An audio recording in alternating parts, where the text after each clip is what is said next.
यह हमारा भारत है और यह है भारत का हरियाणा राज्य और इसके बगल में यह है पंजाब राज्य। आज ये दोनों अलग अलग राज्य है, लेकिन पहले ये दोनों राज्य एक ही हुआ करते थे जिसका नाम था पंजाब। तो आज के इस वीडियो में हम इसी के बारे में जानेंगे कि हरियाणा को पंजाब से अलग करके अलग राज्य क्यों बनाया गया, हरियाणा का इतिहास क्या है, अंग्रेजों के दौर में और आज़ादी के बाद हरियाणा की क्या स्थिति रही थी और कैसे और कब हरियाणा को अलग राज्य बनाया गया, वो सब और इसके अलावा और भी बहुत कुछ जानने को मिलेगा आपको इस वीडियो में। तो वीडियो के अंत तक हमारे साथ बने रहिए। तो हरियाणा को अलग राज्य या फिर हरियाणा कैसे अस्तित्व में आया, ये जानने से पहले हमें हरियाणा का थोड़ा सा इतिहास जानना पड़ेगा। तो वैसे तो हरियाणा का अस्तित्व हमेशा से ही रहा है, लेकिन इसके आधुनिक इतिहास की शुरुआत साल 1803 से होती है। साल 1803 वो दौर था जब British east India company Bharat में अपने पैर जमाने की पूरी कोशिश कर रही थी। इसी दौरान मराठाओं का भी बहुत बोलबाला था और भारत के एक बड़े हिस्से पर मराठाओं का भी शासन था। तो साल 1803 में मराठा और ब्रिटिश ईस्ट इंडिया कंपनी के बीच एक युद्ध हुआ जिसमें मराठाओं को हार मिली। इसके बाद मराठा और ब्रिटिश ईस्ट इंडिया कंपनी के प्रतिनिधियों के बीच एक समझौता हुआ, जिस समझौते के तहत मराठाओं ने हरियाणा क्षेत्र को ब्रिटिश ईस्ट इंडिया कंपनी को सौंप दिया और यहीं से ब्रिटिश ईस्ट इंडिया कंपनी के हाथों में हरियाणा चला गया। तो मराठाओं से हरियाणा को हथियाने के बाद अंग्रेजों ने इसे नॉर्थ प्रोविंस का हिस्सा बना दिया। उस समय नॉर्थ प्रोविंस में उत्तर प्रदेश और मेरठ के कई इलाके आते थे। इस तरह हरियाणा उस वक्त उत्तर प्रदेश का हिस्सा बन गया। कब तक? साल 1857 तक, क्योंकि जब साल 1857 में भारत का पहला स्वतंत्रता संग्राम हुआ तब इस स्वतंत्रता संग्राम आंदोलन की शुरुआत अंबाला से होनी थी, लेकिन अंग्रेजों को इनकी भनक लग गई। इस कारण मेरठ के सैनिकों को मेरठ से संग्राम की शुरुआत करनी पड़ी। मेरठ के भारतीय सैनिकों ने अंग्रेजों के खिलाफ विद्रोह शुरू कर दिया, उन्हें मारना शुरू कर दिया और मारते मारते वहां आगे बढ़ने लगे और इस तरह वह दिल्ली तक पहुंच गया। और दिल्ली में उन्होंने मुगल शासक बहादुर शाह जफर को सेंट्रल लीडर बना दिया।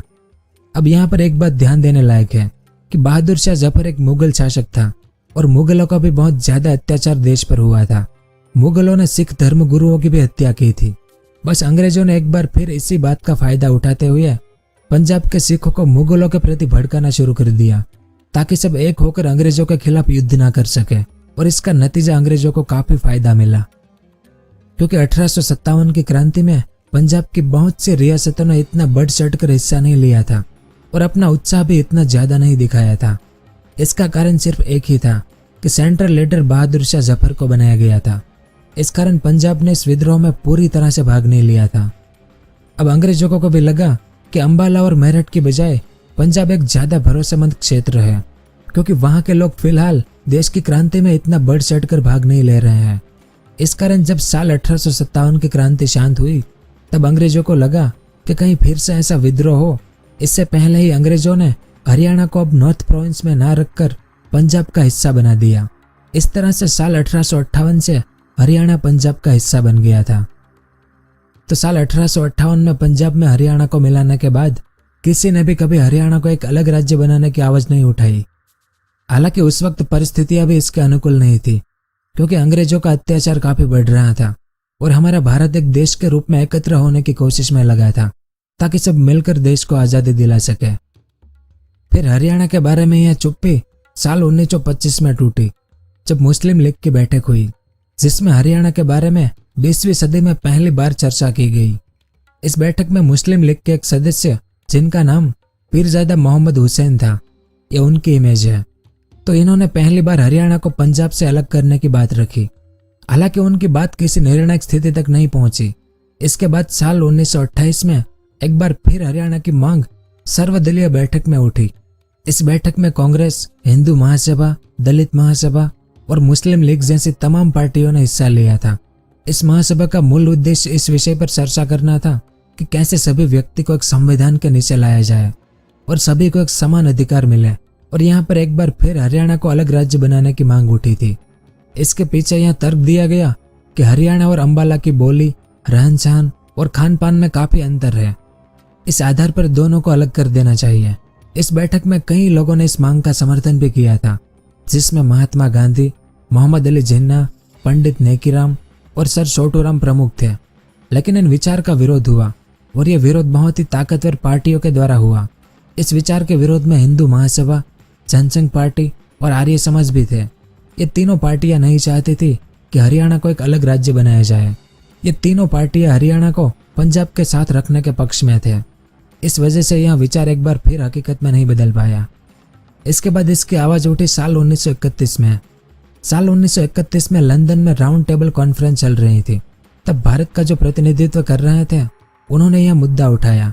उन्होंने लंदन में कहा कि अंबाला के नीचे का हिस्सा जिसे हरियाणा कहा जाता है उसे अंबाला से अलग कर देना चाहिए, क्योंकि वहाँ के लोगों का रहन सहन, खान पान, पहनावा ये सब अंबाला के लोगों से अलग है, इसलिए आपस में तालमेल नहीं बैठता है।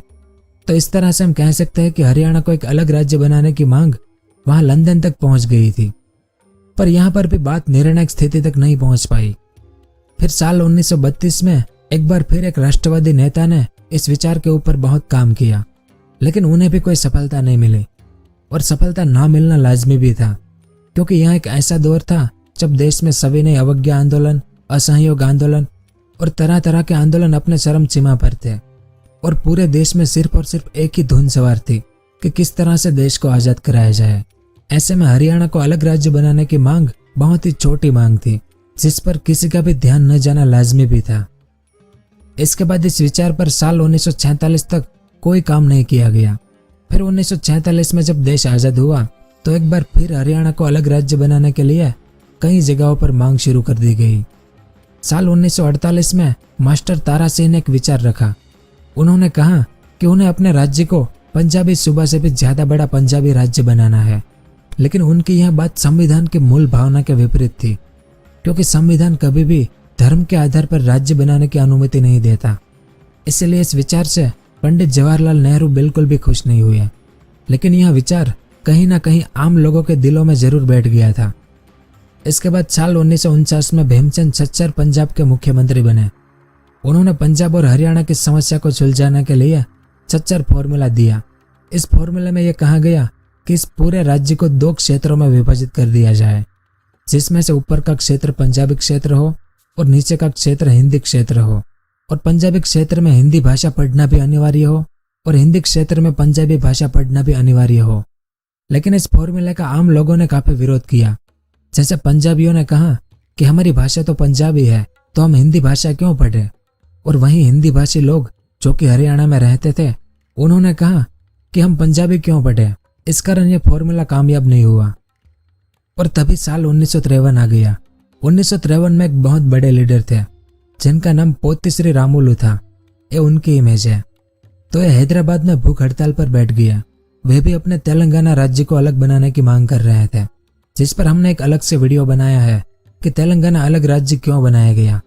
तो इस भूख हड़ताल के कारण पोती श्री रामुलु की मौत हो गई, लेकिन उनकी मौत ने केंद्र सरकार के कान खड़े कर दिए, क्योंकि केंद्र सरकार को लगा कि आज एक व्यक्ति की मौत हुई है, कल कोई ऐसी ही मांग लेकर बैठेगा तो और दूसरे कई व्यक्तियों की भी मौत हो सकती है। इसलिए केंद्र सरकार ने एक कमेटी का गठन किया जिसका नाम राज्य पुनर्गठन आयोग था। इस आयोग का काम था कि वो पूरे भारत में भ्रमण करके पता लगाए कि भारत में वास्तव में कितने राज्यों की जरूरत है और राज्यों का विभाजन किस आधार पर होना चाहिए। तो इस आयोग ने 2 साल बाद अपनी रिपोर्ट पेश की और रिपोर्ट में बताया गया कि भारत के राज्यों का विभाजन भाषा के आधार पर होना चाहिए। उस समय इस आयोग ने 13 राज्यों को और 6 केंद्र शासित प्रदेशों की अनुशंसा की, लेकिन केंद्र सरकार ने कुछ राज्यों को और 6 केंद्र शासित प्रदेशों को ही मंजूरी दी।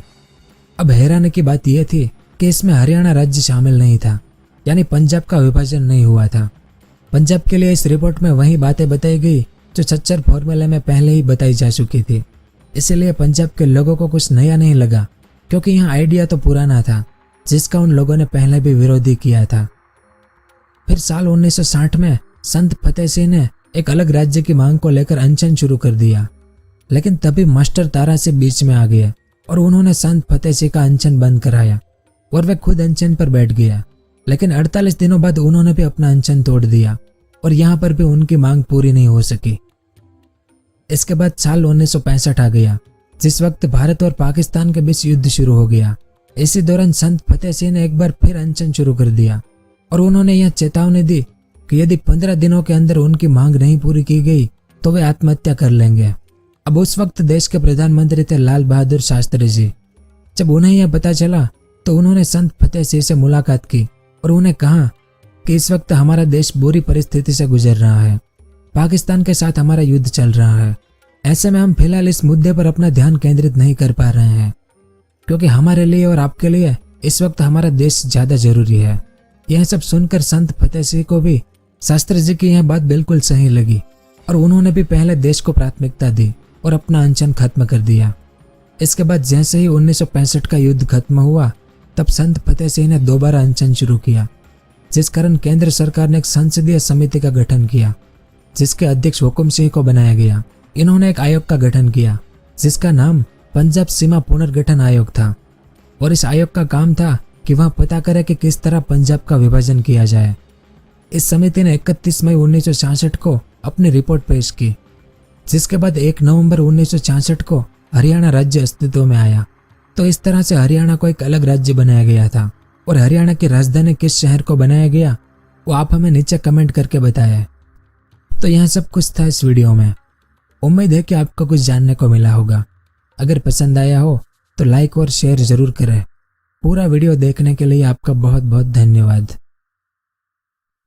अगर आपको इस तरह के इन्फॉर्मेटिव वीडियो देखना पसंद है तो हमारे इस चैनल को सब्सक्राइब करें और हमारी नई वीडियो सबसे पहले देखने के लिए इस बेल आइकन को भी जरूर दबाएं।